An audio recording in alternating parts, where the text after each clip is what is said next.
Buenos días, es un gusto tenerlos aquí nuevamente en el segundo día de este intenso FLI.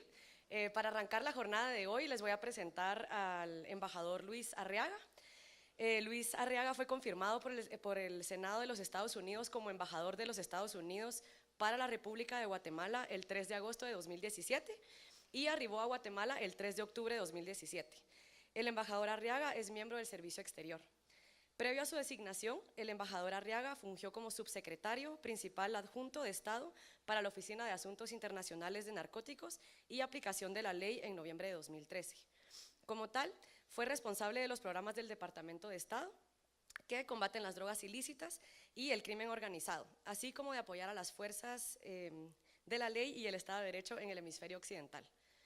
Antes de este nombramiento, el embajador Arriaga desempeñó el cargo de embajador de los Estados Unidos en la República de Islandia entre el 2010 y 2013. Como ministro consejero, el embajador Arriaga dirigió los esfuerzos del Departamento de Estado para reclutar y contratar personal del servicio exterior, en lo que fue el mayor aumento de personal en la historia del departamento. Previamente fue subjefe de misión de la Embajada de Estados Unidos de Panamá, cónsul general de Estados Unidos en Vancouver, Canadá, y director del personal de la Secretaría Ejecutiva del Departamento de Estado de Washington, D.C. También fue subdirector del Centro de Operaciones del Departamento de Estado y asistente especial del subsecretario para Asuntos Públicos. Sus otros destinos en el exterior incluyen la misión de los Estados Unidos ante las Naciones Unidas en Ginebra, la Embajada de Estados Unidos en España y la Agencia para el Desarrollo Internacional en Perú, El Salvador y Honduras. Luis Arriaga nació y creció en Guatemala antes de emigrar a los Estados Unidos. Es egresado de la Universidad de Wisconsin en Milwaukee, donde obtuvo su maestría en Administración y un doctorado de Economía. Entonces, por favor, un fuerte aplauso al embajador Luis Arriaga, que nos acompañará.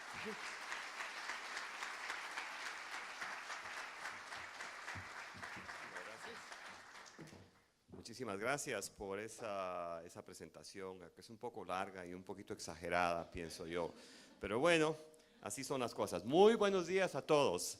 No pueden ustedes imaginarse el placer de venir a la Antigua por primera vez en muchos años y participar en un foro como este, donde hay gente joven, comprometida con el futuro del país.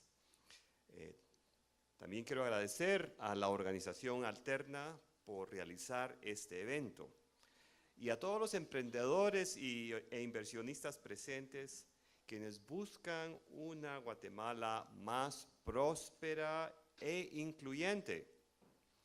Yo pienso que este es un encuentro que nos da una oportunidad para compartir visiones, para intercambiar experiencias y sobre todo para encontrar soluciones. El gobierno de los Estados Unidos de América y el pueblo estadounidense está comprometido a trabajar de mano con ustedes y con nuestros socios en toda la región, pero especialmente en Guatemala, que es donde yo lo represento. La estrategia de mi gobierno en Centroamérica se enfoca en 3 pilares claves: gobernanza, seguridad y prosperidad. Esta conferencia nos permite explorar medidas para avanzar la prosperidad de todos los guatemaltecos. Guatemala cuenta con un inmenso potencial de desarrollo económico y su principal recurso lo constituye su juventud. Ellos representan más del 70% de la población. Desafortunadamente, la tasa de desempleo en Guatemala es 5 veces mayor para los jóvenes de 15 a 24 años que para el resto de la población económicamente activa.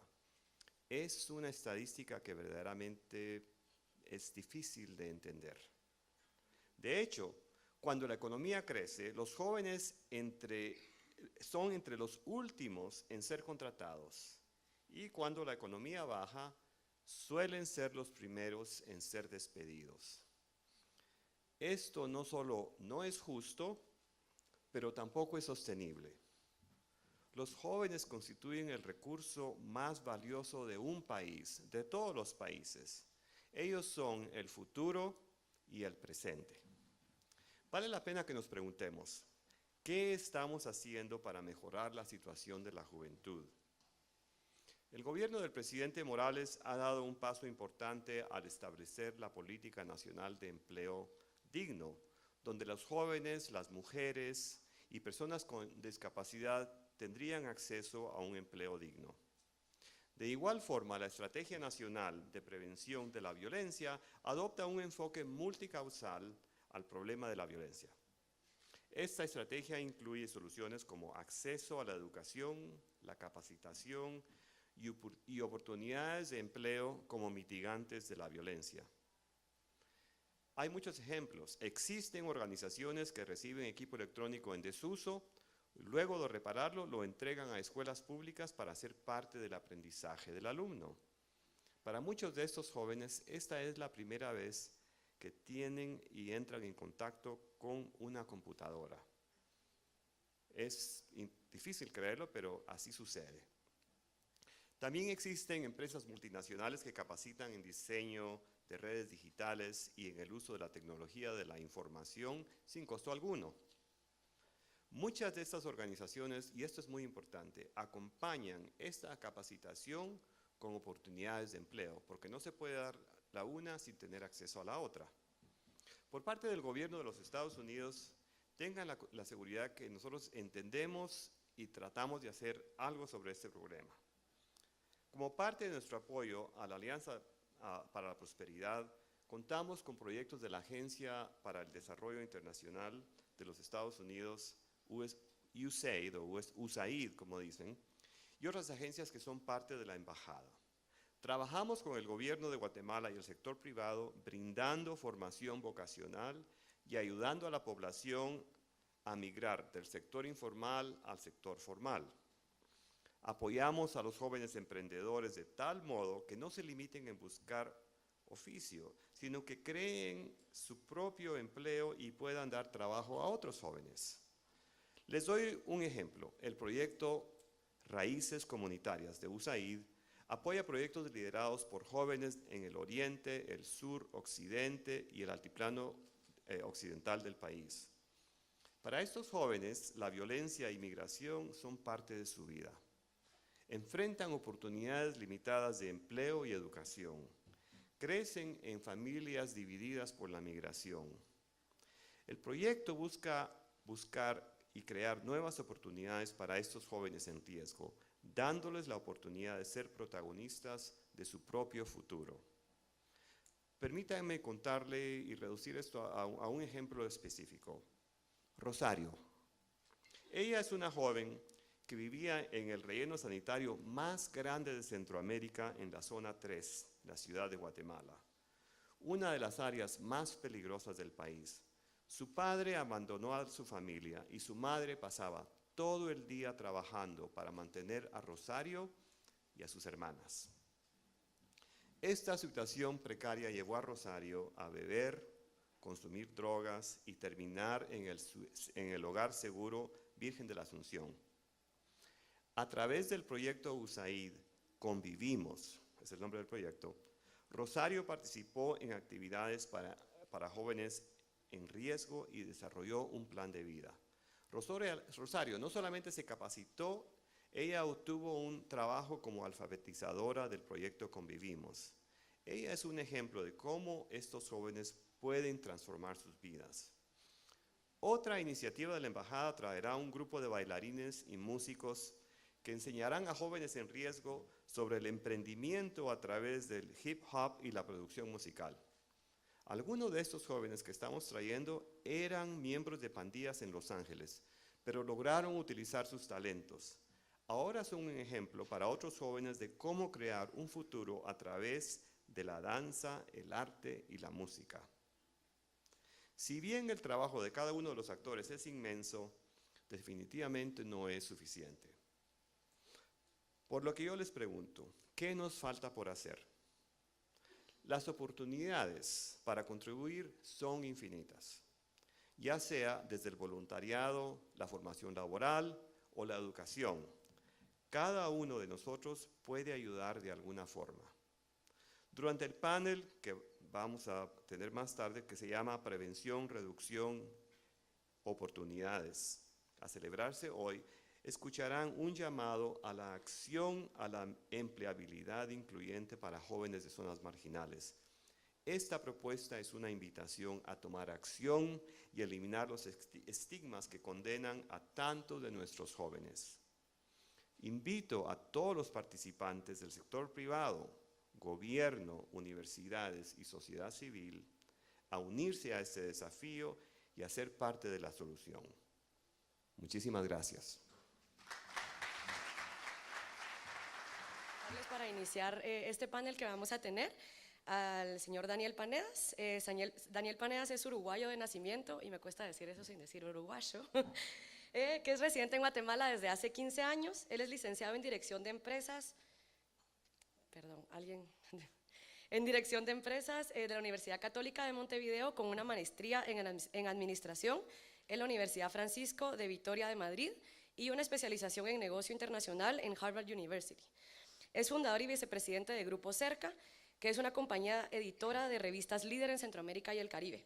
Actualmente también lidera emprendimientos en desarrollo inmobiliario sostenible. Integra la Junta Directiva de Centrarse y ha sido presidente del Foro Nacional del RSE los últimos 3 años. Daniel Panedas, por favor, si nos puede acompañar en el escenario. Muchas gracias. Entonces, les comento de una vez, vamos a dejar un espacio abierto después del panel entre nuestros 2 participantes. Hay personas de Alterna que estarán entregando los papeles si quieren hacer preguntas, y luego vamos a hacer algunas de esas preguntas al final del panel. Entonces, por ahí están las personas, si se pueden identificar, y entonces para que los llamen en el caso que quieran hacer preguntas. Muchísimas gracias y los dejo a ustedes. Muchas gracias.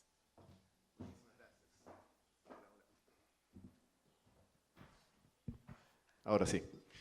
Muchísimas gracias, es un placer estar hoy con todos ustedes compartiendo esto. Tuvimos la oportunidad de estar conversando hace un rato con el embajador y coincidir en todo lo que hay por hacer.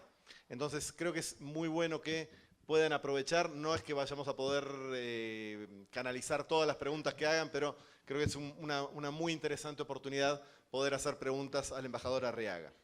Ahora, vamos a comenzar con 2 preguntas que son mucho más generales y que nos interesa mucho conocer la opinión y la visión del embajador, que es básicamente tomando en cuenta que el lema de este año en el FLI es cerrando brechas e impulsando oportunidades, y en base a el conocimiento que usted tiene de la región y a su perspectiva, ¿cuáles son las brechas más importantes que en este momento enfrenta Guatemala? Las que deben y las que pueden y deben ser atendidas particularmente desde el emprendimiento social. ¿Está funcionando? Muy bien. Bueno, es una pregunta bastante complicada y la respuesta yo creo que me podría pasar toda la mañana compartiendo, pero voy a tratar de identificar lo que nosotros consideramos son las brechas más grandes. Empezamos con el tema del acceso a la gran mayoría de la población a servicios públicos. Si se ve, por ejemplo, el gasto público dirigido a ladinos comparado con el gasto público dirigido a grupos indígenas, es verdaderamente increíble que esté en los niveles que está. Considerando que la población indígena que vive en las regiones rurales son una gran mayoría de la población. Entonces, ese es un tema.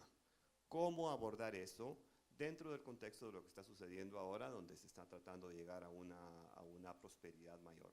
Uno, ese es un tema. El otro tema son las estadísticas básicas de condición humana, las estadísticas de la desnutrición, las estadísticas que hay sobre el acceso a la educación, las estadísticas que hay en términos de salud. Yo creo que la mayoría de ustedes las conocen mejor que yo y no me corresponde a mí darles las estadísticas, pero ustedes saben que son bastante difíciles. Entonces, ¿cómo crear condiciones para que esta gran mayoría de la población pueda tener acceso a los frutos de la economía guatemalteca, que a través de la historia ha sido una economía muy saludable? O sea, hay mucho crecimiento, hay un crecimiento respetable, por lo menos. Entonces, ¿cómo lograr que ese crecimiento siga y que dé acceso y que haya más prosperidad para los grupos que más lo necesitan. Eso sería más o menos de una forma muy general. Yo diría las brechas, acceso a la educación, acceso a la capacitación, todo esto son problemas que nosotros esperamos ustedes puedan considerar y ustedes puedan ayudar a resolver. La siguiente pregunta, que está muy relacionada a lo que acaba de explicar, tendría que ver dónde nos enfocaríamos, o dentro de todas las actividades que hay que hacer, cuáles serían los principales focos donde se pudieran encontrar las oportunidades de desarrollo económico y social en la región. ¿Cuáles son las prioridades que deberíamos afrontar? Bueno, yo creo que a mí no me gusta enfocarme en lo negativo. Lo negativo solamente nos da una idea de los problemas. Lo que hay que concentrarse es cuáles son las acciones positivas que pueden llevarse a cabo. Hablamos del famoso bono demográfico. ¿Qué significa eso? Lo que significa eso es que la población joven está creciendo, la población que puede trabajar está creciendo. Eso quiere decir que Guatemala tiene un futuro positivo si se les dan las oportunidades. ¿Cómo se les pueden dar? Buscando cambios en el ambiente regulatorio del país para que las empresas puedan salir adelante. Yo no estoy hablando de redistribución del ingreso, yo estoy hablando de buscar oportunidades para que jóvenes emprendedores puedan tener un futuro y puedan participar del crecimiento económico. Hay muchas empresas en Guatemala grandes que están teniendo una visión más amplia sobre la responsabilidad social y sobre la necesidad de tener políticas para que pueda haber una participación más incluyente del beneficio del crecimiento de la economía. Hablamos de temas regulatorios, hablamos de inversión en la educación, hablamos de la inversión en la salud. Todos estos temas son bastante importantes y creo que son áreas donde se pueden ir trabajando. Yo tengo apenas unas 3 semanas de estar aquí en Guatemala y verdaderamente me da soy bastante optimista de escuchar y de conocer gente como ustedes que entienden cuál es la problemática y que quieren hacer algo sobre el tema. Sí, de hecho hay problemas, pero yo siento que hay una energía positiva de cambio. En Guatemala, desde el 2015, hay una especie como de esperanza de cambio y yo pienso que esto es algo positivo. No es fácil. No quiero dejar de mencionar el tema de la corrupción. La corrupción es uno de los obstáculos más grandes para cualquier sociedad. Entonces, en el caso de Guatemala, este es un tema que debe seguirse abordando porque eso es lo que frena muchos de los programas de los que estamos hablando y de los que ustedes espero puedan ayudarnos a sacar adelante.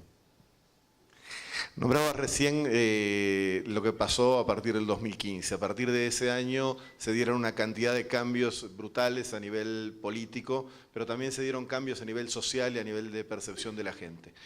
Como diría mi viejo amigo Juan Manuel García, desde adentro de la botella no se puede ver la etiqueta. Entonces nosotros tenemos muchas percepciones de cómo creemos que nos ve el mundo y además esa percepción está influenciada por muchos grupos de interés que tratan de generar corrientes de opinión. La pregunta, embajador, es, bajo su visión, su trabajo en muchos lugares del mundo, su base en Washington, ¿cómo se ve a Guatemala desde afuera? ¿Cómo se ve lo que está pasando a nivel social y cómo se perciben las oportunidades? Mi teoría es que el mundo está en este momento esperando buenas noticias de un país como Guatemala y que podrían ser muy bien recibidas y que con pequeños cambios a nivel social y a nivel empresarial estaríamos en condiciones de generar un gran cambio hacia el futuro del país. Pero no sé si de afuera nos ven igual o cómo nos ven. Yo pienso que sí. A Guatemala se le ve como un país líder en la lucha contra la corrupción. Ese es lo que ha puesto a Guatemala en el mapa recientemente. Hay muchas otras cosas, pero ese es el tema que más se discute en el ámbito internacional. Yo estuve 3 años trabajando sobre el tema de justicia, seguridad, a nivel mundial. Y en el transcurso de una serie de eventos en el que participé a nivel internacional, mucha gente venía y nos decía, no porque yo era guatemalteco, sino porque yo trabajaba con el gobierno de Estados Unidos en la región, decían, ¿cómo podemos replicar el ejemplo de Guatemala en otros países? De hecho, nos llegó desde Ucrania la idea de querer establecer una CICIG en Ucrania. Desde África llegar la idea de querer establecer una CICIG en África. Obviamente las cosas no son tan fáciles y la CICIG es un instrumento netamente creado para Guatemala y no sé si se pueda o no se pueda replicar en otros países. Ese es un tema que otros tendrán que abordar. Pero lo importante es que Guatemala y la lucha que ha tenido contra la corrupción le ha dado esperanza a otros países que han vivido con eso y piensan y ven a Guatemala como un ejemplo que quisieran replicar en otros países. También se sabe que hay desafíos porque hay redes criminales en Guatemala, redes narcocriminales, que obviamente no quieren que esa lucha siga y están buscando la forma de cómo pararla. ¿Y por qué? Porque está teniendo resultados. Entonces, esa es una visión, yo pienso que todos los guatemaltecos, no sé si ustedes leyeron las noticias, pero esta semana, a principios de semana, fue la convención, la reunión de los países que son miembros de la Convención de las Naciones Unidas contra la Corrupción. Es un evento que trae a 170 y pico de países para hablar del tema de corrupción. Guatemala tuvo la presidencia y no fue porque le tocaba a Guatemala, fue porque se consideró que Guatemala podría presentar su experiencia a otros países y fue verdaderamente bien recibida.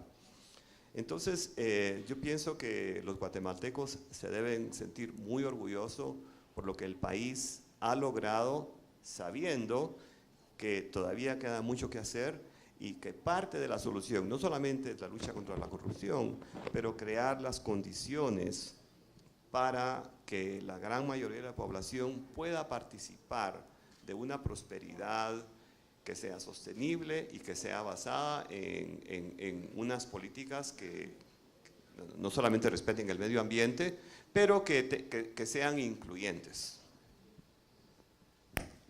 Clarísimo.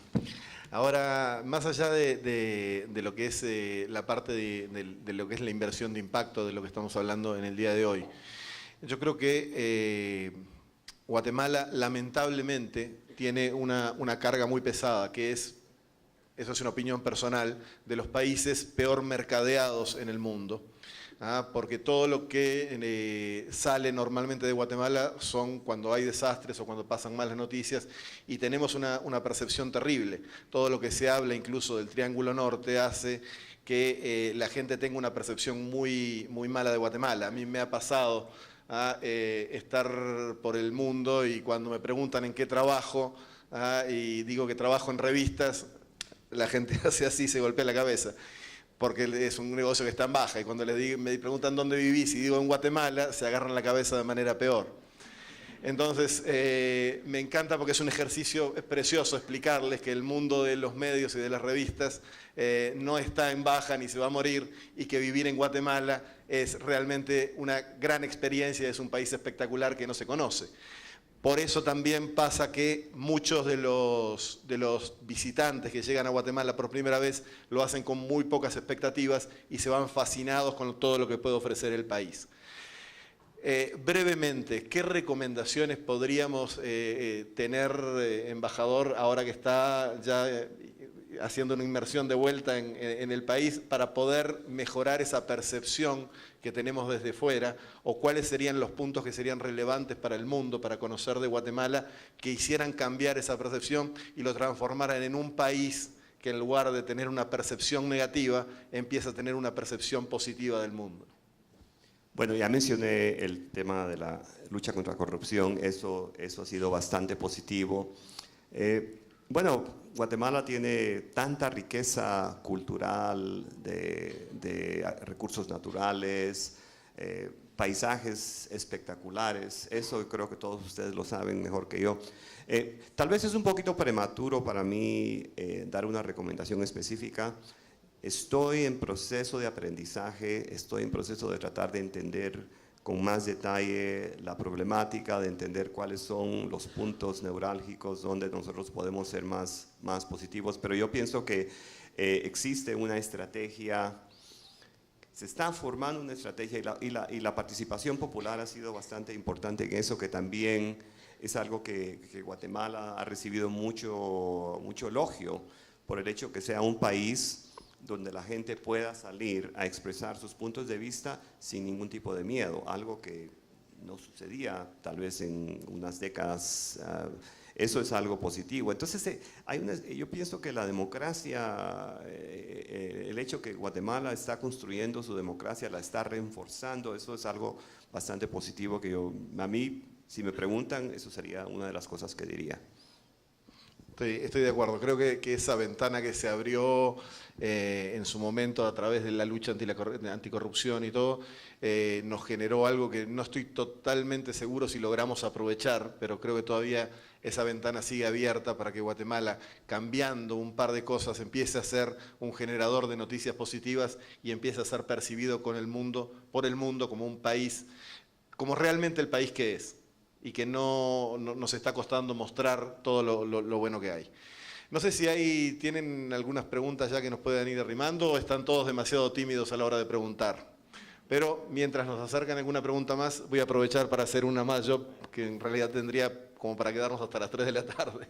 Pero, a ver, hay dentro del ecosistema regional del sector emprendimiento, se necesitaría lograr mayor tracción o llamar la atención de distintas entidades.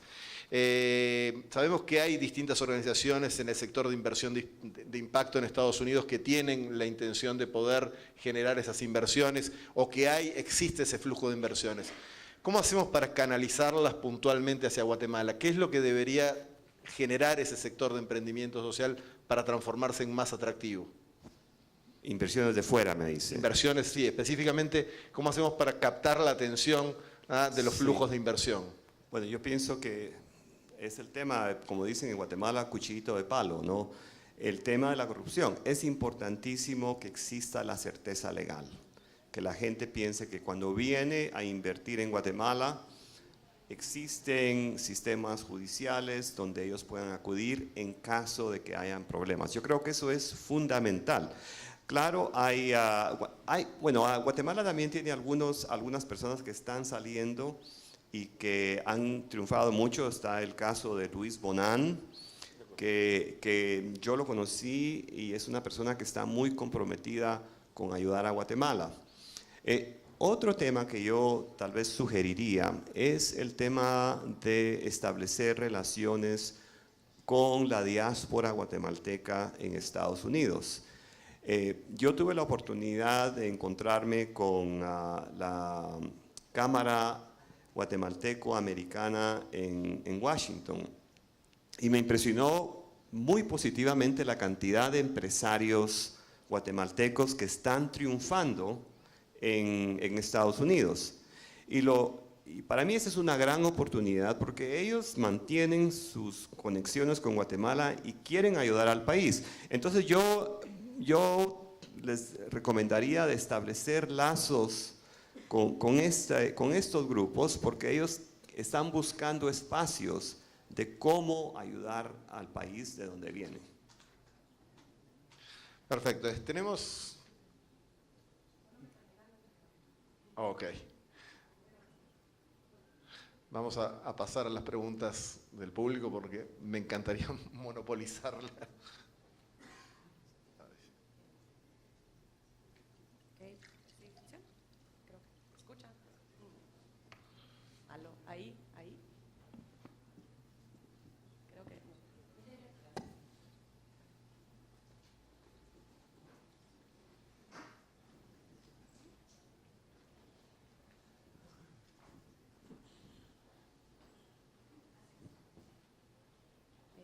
Ahora sí, perfecto. Hay varias, así que voy a hacer solo un par. La primera es para el señor embajador, ¿cuál es la sensación de regresar a su país después de haber estado en otros contextos, ver otras realidades? Bueno, como ustedes se pueden imaginar, es algo bastante emotivo, muchos sentimientos encontrados, muy emocionado. Verdaderamente para mí es un honor poder tratar de ser un puente entre el país de donde vengo con el país a quien represento. Yo creo que esa es una oportunidad muy importante y verdaderamente a veces me siento con un gran peso encima, porque así como quiero yo representar fielmente al pueblo de los Estados Unidos, también quiero ayudar al pueblo de Guatemala, que es de donde yo vengo. Entonces yo me siento un poco abrumado con las responsabilidades que eso tiene y que eso lleva, pero con todo el deseo y el entusiasmo de hacer lo posible para hacer un puente efectivo entre ambos pueblos. Excelente, muchas gracias. La otra, también para regresar un poco al tema que estamos viendo aquí de inversión de impacto, ayer en uno de los paneles escuchamos que necesitábamos más capital no reembolsable para emprendimiento. Y entonces la pregunta es si en la embajada o en el State Department están generando alguna innovación en relación a eso. Bueno, esa pregunta creo, la respuesta se la voy a dejar a mis colegas de USAID, pero para mí me parece un poco el concepto de capital no reembolsable como no, entonces no es capital. Yo pienso que se puede hablar de riesgo, de tener fondo de capital que tenga un riesgo más alto de que no sea pagado, pero si no es capital, es donación. Entonces yo pienso que hay que pensar en términos de, sí, si hay actividades que donde haya más riesgo, sí debería haber capital, pero no que no sea reembolsable, porque si no es reembolsable, entonces, ¿dónde está el incentivo para el que lo recibe de utilizarlo de la forma correcta? Eso, ahí está mi mente de economista trabajando, pero yo lo veo así. Excelente, muchísimas gracias. Por temas de tiempo ahí nos vamos a quedar con las preguntas y solo vamos a darles unos pequeños reconocimientos por su participación. Muchísimas gracias.